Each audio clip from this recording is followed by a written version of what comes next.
Hey guys, I've got my brand new homemade Nerf gun here, so I thought I'd show this off. It's kind of somewhat like a sequel to my last homemade in that I tried to improve on aspects of the old one and try to get things to be a bit more ergonomic. So, basically, to tell you what this is for anybody that knows what a PumpSnap is, this is basically a PumpSnap in that it follows pretty much the same design as Nerfomania's original design.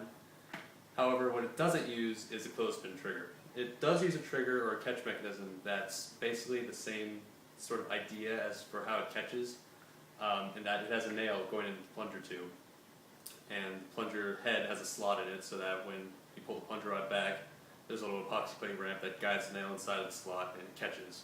And when you pull the trigger, the nail comes down and the plunger rod moves forward. However, instead of using a clothespin for that, what I used was basically an L-shaped piece of polycarbonate that I cut. I'll give you a little close-up on this here. You can see that the trigger is right there and the nail is up there that goes into the plunger tube. And so this is a nail actually right here, and that's what the polycarbonate is hinging on right here. So you can see, yeah, the nail goes straight into the radar grip. It's integrated right in, so that's how the piece of polycarbonate can sort of swing back and forth and create the motion that you need for it to catch. And then this is obviously the spring down here that allows it to move back and forth. So the reason I went for that is I don't personally have anything against clothespins. However, I think they look a little sloppy, and I just know that when I see pictures of various pump snaps online, I think, wow, that looks cool, except for that weird clothespin sticking out of it. So I wanted to go with something that was much cleaner, and I think that definitely did it, because I think this looks really sweet, really simple, and that's kind of the look I was going for. So moving on from that, I'll go over sort of the other stuff about this from front to back. To start out in front, I've got a universal coupler on here again. I know you can just use a regular PVC coupler and then stick some CPVC into PVC if you want to use a single barrel, but personally I like just having a regular piece of PVC, sticking it in there and have it ready to go. But obviously the front of here is also a PVC coupler, so that does increase dead space by a little bit, but it's really a negligible amount, especially when you have the sort of air volume that this thing can output. Besides that, the slide here is 1.5" thin wall PVC, which is sliding over the 1.25" PVC. So that works, well, because everybody uses that for a pump grip. Inside here, I'm using an O-ring, just like my previous homemade. It's the exact same size O-ring. And I know a lot of people like washers, and for me, washers always create a little bit too much friction. I know they can seal pretty well, but the amount of friction they create, to me, it feels like it's reducing range enough where I'd like to find an alternative. And O-rings have always worked for me, and I know that they have a reputation for maybe not being able to generate quite the same kind of seal that a washer can, but it's always been good enough for me. And to me, the increased plunger velocity that it travels at is enough to increase the range where I think it's worth it. But regardless, the seal on this thing is actually really good. I'll show it to you guys. This uses a 12-inch CPVC barrel. I'll get to a reason why it's a little shorter than my last one in a second, but to show you the seal on this, you can see the plunger rod in there. So it pretty much stops and then just very, very slowly moves forward. A lot better than my last one. My last one's seal was decent but not amazing, but this one's is really, really good. So I'm quite happy with that. Now for the barrel, the reason why it uses, my last one uses a 14 inches barrel and this one uses a 12-inch barrel. The reason for that is the draw on this is around 6 inches as opposed to the last one, which was around 6.5. The reason I went for a little bit less was because the whole point of having a pump action blaster was that you can have quick rate of fire.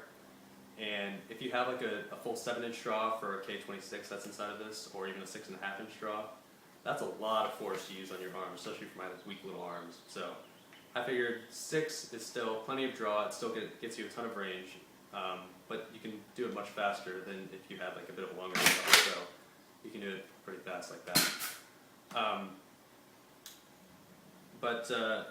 Yeah, so the range on this isn't quite the same as it was on my last homemade. My last homemade could sometimes hit around like in the 150s with streamlined BB darts.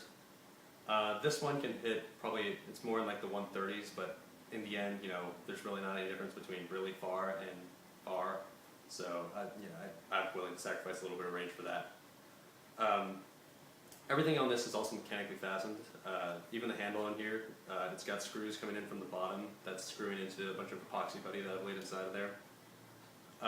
And the bushing in front here, you can see there's screws on there that I've countersank into there, so it's nice and even.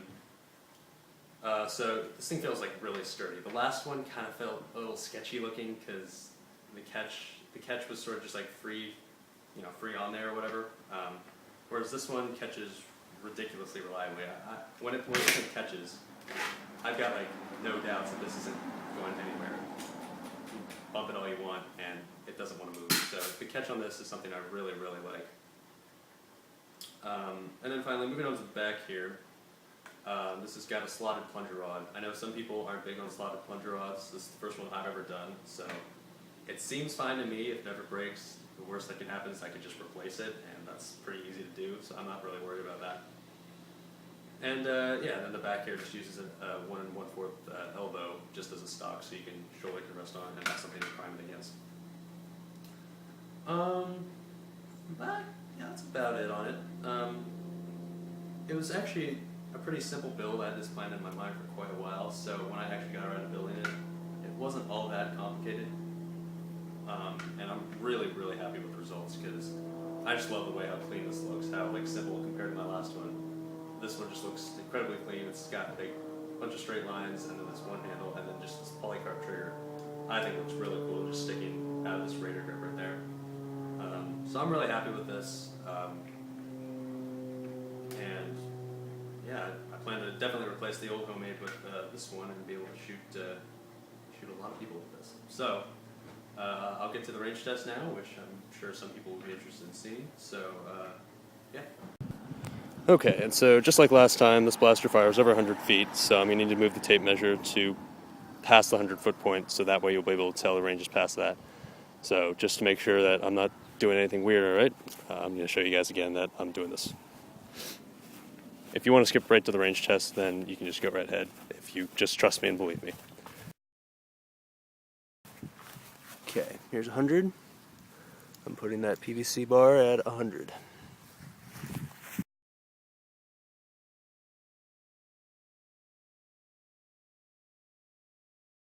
Okay, there you go.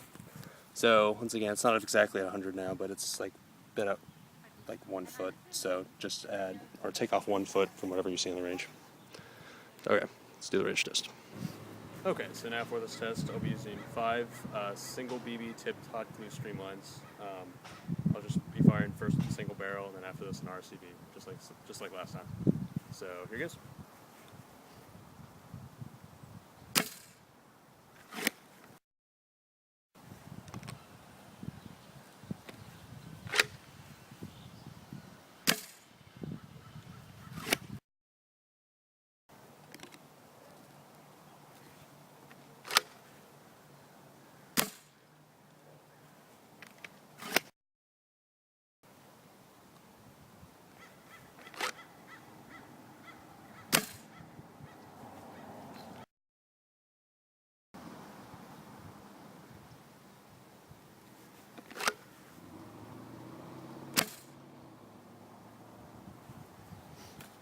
Alright, let's go have a look. The second one that I fired kind of fishtail out of control, so that one didn't go very far, but besides that, they all fired fine. Okay, so here's the bad shot I was talking about. That's like 20 feet short of 100. Alright, first legit one, sitting right here. Puts it at around 127.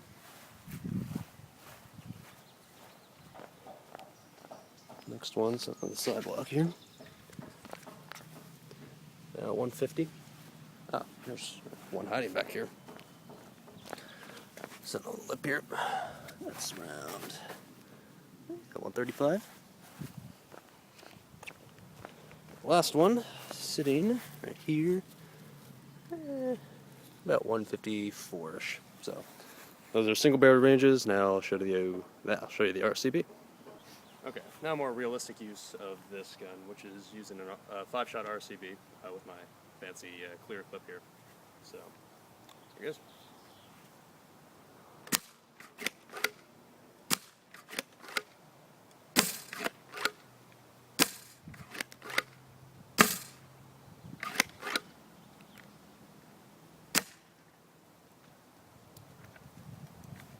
saw me misfire a little bit on the last one there. I guess I didn't lean it down enough, so let's go have a look. Okay. I'm up on, this was the last start, so it makes sense this would go the least distance. That's right around 100 actually. Second dart, right here, around 110. Third dart here, around 120. Next dart sitting here at 129-ish, 130, something like that. The last one, where did the last one go?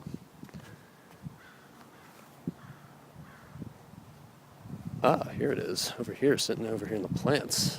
I'm not really sure how it got over here, but probably safe to assume that this is not a very accurate test shot here. And here it is, right there. So for what it's worth, went like 178, but yeah, I don't think that one's very accurate. But anyways, there you go. There's the RSCB. All right. So for conclusions on this thing, I really like this, like a lot. It's amazingly comfortable. I love this grip in here, and the stock really makes it feel really nice. So range-wise, you can see the single-barreled ranges. Like I said before, probably in the like mid-140s, maybe, or mid-130s, maybe low 140s. And the RCB ranges probably average out in the 120s, something like that. So very decent. I'll definitely take that. And yeah, that should do it for the video, guys. So thanks for watching.